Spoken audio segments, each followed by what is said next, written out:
Kabla ya taarifa hizi ambazo ni za ndani, ziko na siri kubwa ambazo tunazibeberusha kutoka hapa Mbeya, Tanzania. Naomba ikiwa wewe ni mgeni unatazama kwa mara ya kwanza, chukua sekunde moja tu, bonyeza patoni ya subscribe, washa kengele ili kuendelea kupata taarifa hizi za ndani kila wakati. Na cha muhimu cha kuzingatia, bonyeza alama ya like. Karibu. Samia ambaye ni rais wa hapa katika Jamhuri ya Muungano wa Tanzania ameweza kueukiwa akiwa ikulu yake, na tunataarifiwa kulingana na taarifa zile ambazo tumepokezwa, zinasema ya kwamba amepangiwa hata kunyang'anywa uongozi wa chama cha CCM. Ni kipi hiki ambacho kinaendelea? Kada wa CCM na wengine wengi wameamua kujitokeza na kutoa msomo licha ya kuwa katika chama cha CCM kwa Rais Samia Suluhu Hassan. Ameweza kuambiwa ukweli kwamba hawa ni wana CCM ambao wamegeukia Samia Suluhu Hassan licha ya kumpongeza kwa muda mrefu. Sasa baadhi yao, taarifa ambazo tuko nazo, wameweza kugeukia Samia Suluhu Hassan na kusema huenda hata uchaguzi ujao asitumie chama cha CCM kwa yale ambayo anaendelea kuyafanya kupitia uongozi wa sasa. Wana CCM wamejitokeza na kusema na kulaumu Rais Samia Suluhu Hassan kutumia vyombo vya dola kutoa mashambulizi kwa akina mama. Juzi akina mama walikuwa wanasherekea kuadhimisha siku ya wanawake duniani.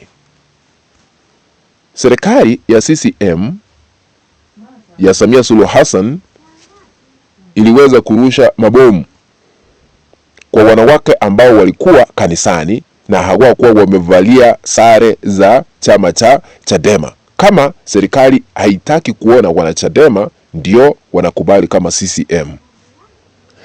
Lakini kurusha mabomu ya machozi kwa wanawake ambao hawakuwa wamevalia sare za Chadema ni hatia kali sana, kwa kile ambacho wanakisema Samia ni mwanamke na anatoa amri wanawake wenzake kurushiwa mabomu ya kutoa machozi. Hii inaonyesha picha mbaya kupitia uongozi wa CCM, na huenda CCM itamnyang'anya uongozi haswa katika chama hicho na asitumie katika uchaguzi ujao wa 2030. Kada wa CCM wengi wao wameweza kusema ukweli halisi kuhusiana na haya. Wametishia kwamba hawatakubali tikiti ya chama cha CCM kutumiwa na Suluhu akiendelea kutoa mashambulizi kwa wanawake wenzake. Wanauliza maswali wakisema ya kwamba ikiwa anatoa amri wanawake kurushiwa mabomu ya machozi, je, wanaume atawafanyia nini? Sasa wamehofia kwamba penye imefika na uongozi wake kuna hatari kubwa. Wametishia watapinga rasmi CCM kusimamiwa na mtu tofauti na kubeberusha bendera katika uchaguzi wa mwaka 2030 ili kumng'oa Samia Suluhu Hassan, kwa sababu walikuwa wengi wanadhani kwamba atawasaidia. Lakini vile anaendelea na uongozi, haoni usaidizi wowote ambao unatoka kwa yeye mwenyewe Samia. Wanawake walishambuliwa, kurushiwa mabomu ya machozi, lakini kwa sababu ya siasa zake ambazo hazina msingi wowote kufikia sasa, na marais wale ambao tumekuwa tukiwa nao hapa Tanzania hawajaonyesha nia mbaya kwa wanawake.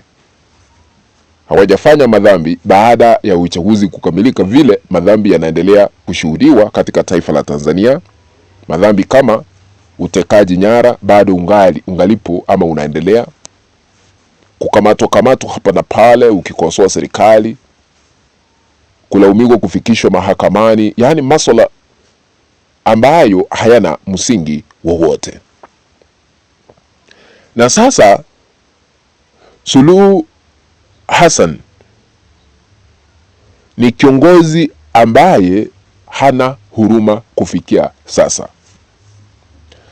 Hajaridhika vile watu waliweza kuumia, watu wakapoteza maisha yao tarehe 29 Oktoba mwaka jana 2025 wakati wa maandamano na baada ya wakati wa uchaguzi na baada ya uchaguzi tuliweza kushuhudia wengi wakiaga dunia.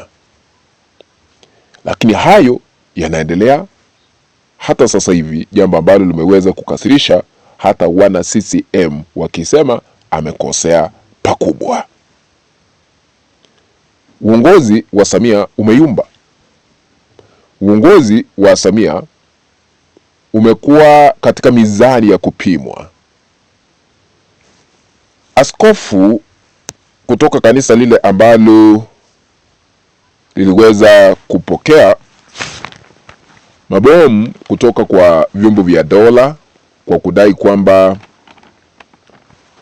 wanachadema walikuwa miongoni mwa wale walihudhuria ibada kanisani Roma, amejitokeza na kusema ya kwamba jambo hilo ambalo Suluhu alilolitenda ni vibaya. Serikali imekataa kutii na kuheshimu wale ambao inaongoza. Makanisa wamejaribu kila wawezalo kuzungumza ukweli kwa uongozi wa Samia Suluhu Hassan, lakini hamna mabadiliko ambayo yanashuhudiwa ama yanafanywa chini ya uongozi wa Samia Suluhu Hassan. PAWACHA ama baraza la wanawake Chadema walikuwa wanaadhimisha siku ya wanawake, wakazuiliwa, wakaanza kukimbizwa hapa na pale, kuambiwa ya kwamba hamwezi kuadhimisha siku ya wanawake duniani kwa sababu tunajua nyinyi ni wahalifu, nyinyi hamtakii mema serikali ya Samia Suluhu Hassan. Yaani wanapinga kila kitu hii serikali ya CCM ambayo inaongozwa na Samia Suluhu Hassan. Na sasa jina CCM limeweza kuchafuka katika taifa la Tanzania. Hata ukizungumza CCM, wengi wamehama kutoka CCM kufuatia yale ambayo yanaendelea kufanyika pale. Naomba kutamatishia hapo kwa makala haya. Tukutane kwa makala mengine ambayo nitaileta hapo baadaye. Lakini ikiwa hauja subscribe, na kuomba uchukue sekunde moja ya mwisho, bonyeza button ya subscribe, washa kengele ili kuendelea kupata taarifa hizi kemkemu ambazo ni za siri kubwa kila wakati. Kwa heri kwa sasa.